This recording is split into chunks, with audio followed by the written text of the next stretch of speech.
Se viene ya dentro de algunas horas el cambio de gobierno, el tan esperado cambio de mandato presidencial.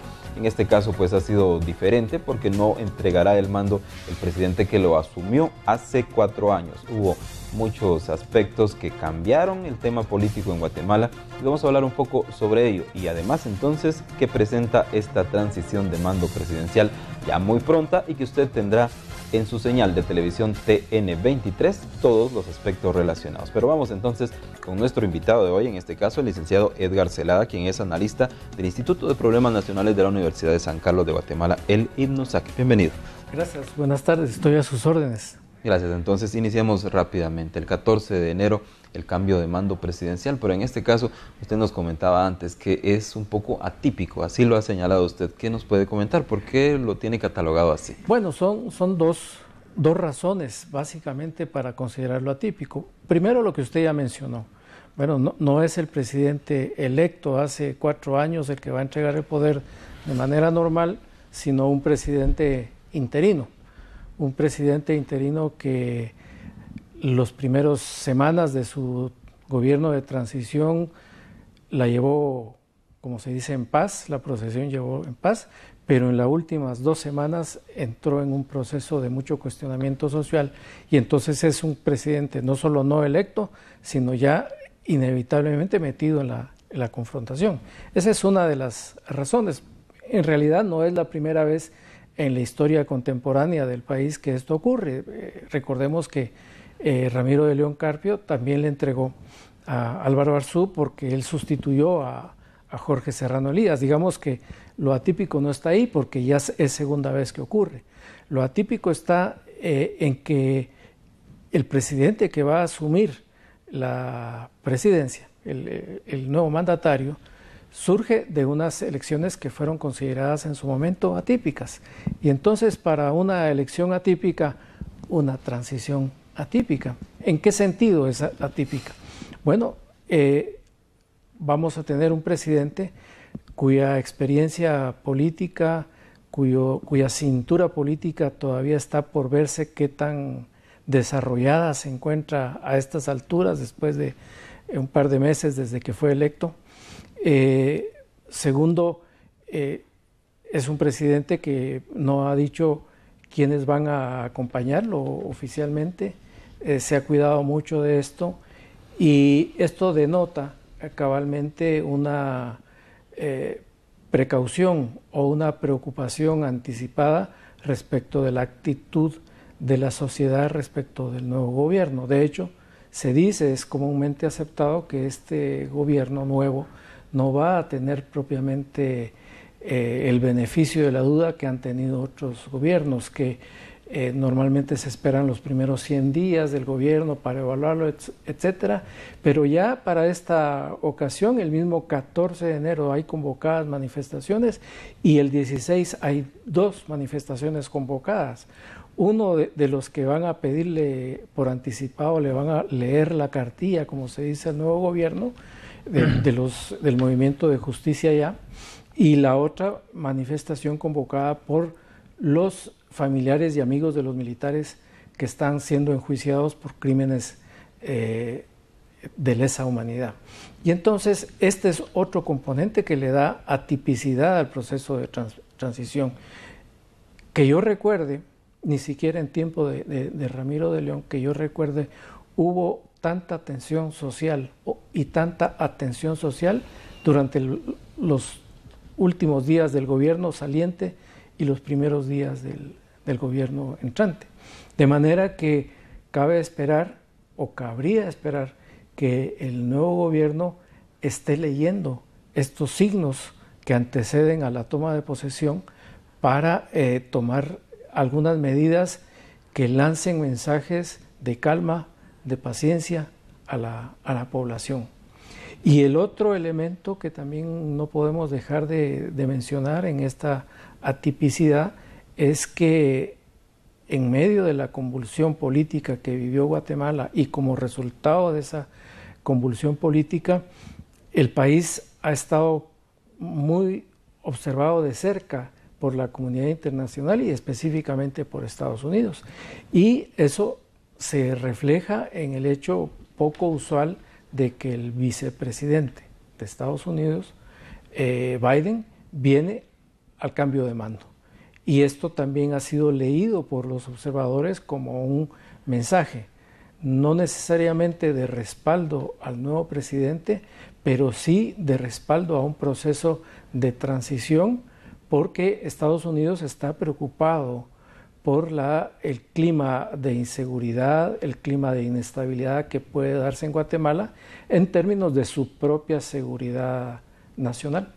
Y el mensaje es, señores guatemaltecos, por favor, quisiéramos ver un país estable, un país seguro, donde nosotros estamos dispuestos a apoyarlos, pero igual si no tenemos esas señales, aquí vamos a estar atentos.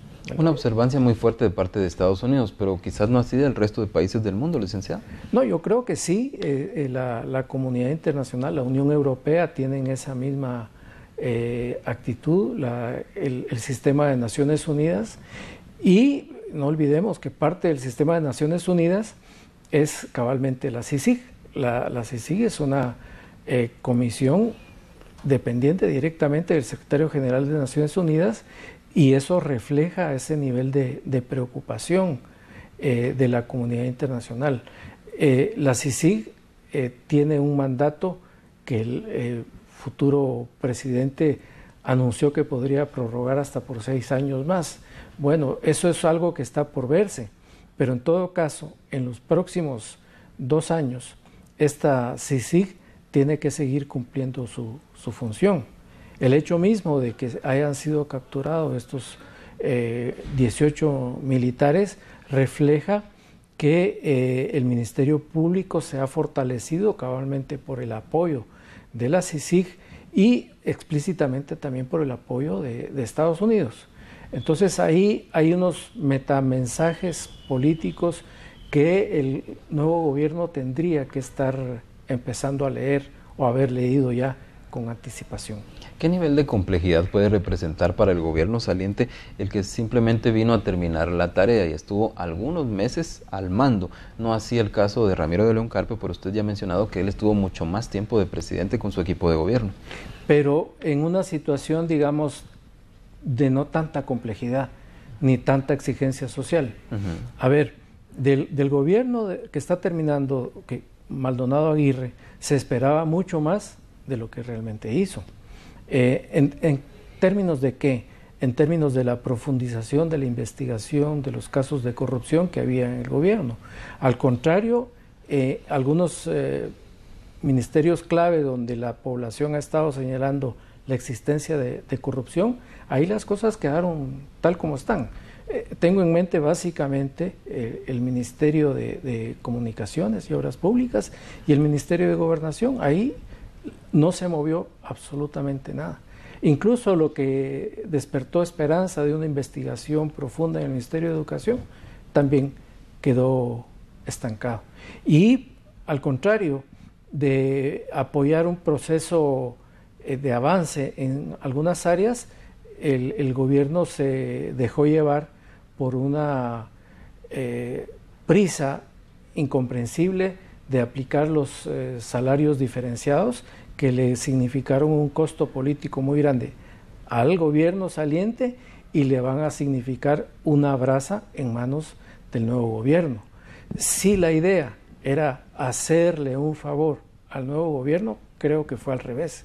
Le dejaron una brasa en las manos de manera igual a la brasa que le quedan en áreas críticas como salud, educación, otra vez gobernación, comunicaciones y obras públicas. Ahí el nuevo presidente va a encontrar situaciones no resueltas.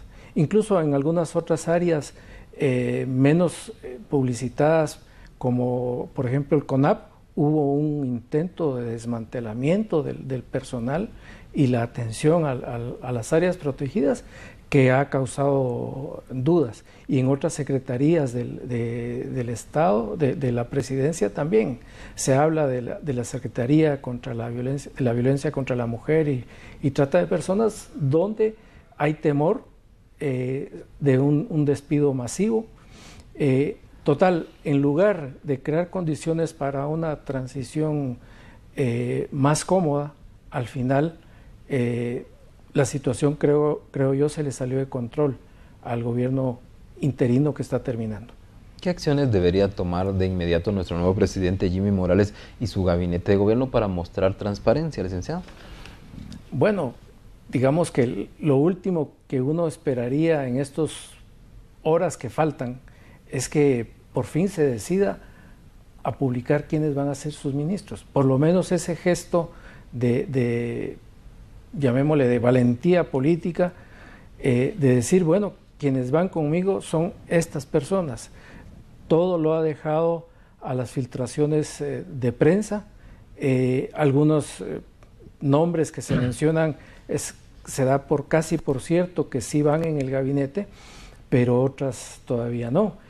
Entonces creo que aunque vamos a ganar muy poco en 48 horas, 24 horas, sí sería una buena señal que el presidente electo dijera, señores, déjense de especulaciones, estas son las personas que van conmigo. Total, nadie va a impedir que asuma la presidencia porque nombre a o B o C, ¿verdad?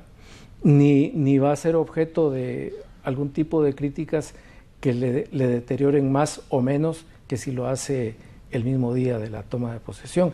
Y no es una cuestión legal, no es un asunto de que si él está obligado legalmente o no a dar los nombres de su gabinete. Eso está claro que nada lo obliga legalmente, pero sí hay una sensibilidad política en el país que él no debería perder de vista. Y uno esperaría que una buena señal fuera decir, para salir al paso al clima de especulación e incertidumbre, este es mi gabinete, primero. Y segundo, si no da a conocer ese listado de miembros de su gabinete, por lo menos inmediatamente en la toma de posesión, en su discurso de toma de posesión, creo yo que debería enviar mensajes respecto a las rutas de corto plazo para desmontar las situaciones críticas en las áreas más conflictivas, ¿verdad? Debe enviar señales, pero además señales que sean creíbles, porque si no, como todos sabemos, el tiempo va a ir en contra de él.